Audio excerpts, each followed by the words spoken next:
What's the most out-of-touch thing you heard from rich people? 1.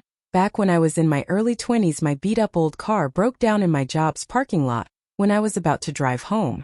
I was getting paid $10 an hour as a pastry chef at a catering company. This was barely enough to cover my rent. I was obviously pretty distraught over my car dying. My boss, company owner, ended up saying to me, "Why are you so upset? It's just a car. Just buy another one." I couldn't even respond. I just looked at her like she was crazy. These people have to know how much they are paying, though. They have often been separated from financial anxiety long enough to lose their bearing on the cost of things versus salary. I had a boss once who was almost zealous about the need for everyone to be at work whenever a snowstorm hit.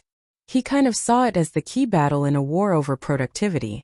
I had to pull him aside after he told an intern working half-time for basically minimum wage that she should simply buy a car that can get through the snow, so she can be at work in any weather event. Said it in front of the entire staff and looked like a moron for doing so. Once you accumulate some wealth, not even a lot, just enough to push the wolf away from the door for good, you just don't think about things like, what if my car broke down tomorrow? Life's day-to-day problems just kind of become less consequential and you can focus your energy elsewhere. Problem: make it go away with a little money. Most people are extraordinarily myopic. That's how they would deal with the problem. Why shouldn't that work for everyone else? If you can't afford childcare, just hire a nanny.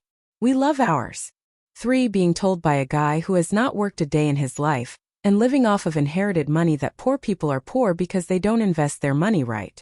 The fact that some people believe that all are born with silver spoons like them is wild. They have to say that to themselves to justify their existence.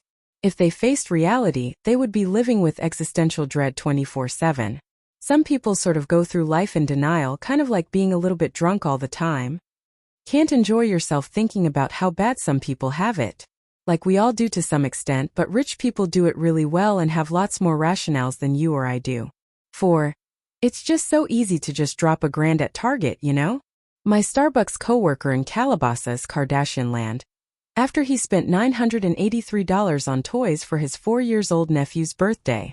I don't know why he worked at Starbucks except maybe his rich family finally forced him to get a job? I knew someone who grew up on an island full of rich twats.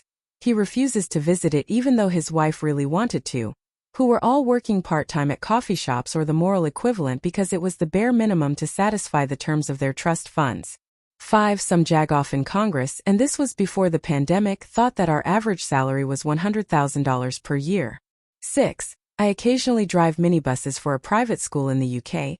Have overheard some very privileged conversations from the students, but one that sticks out is, a tutor on the bus asked a student what he says when other students make comments about the very expensive watches he wears to school, to which he said his response is, "My dad has the same 24 hours as your dad."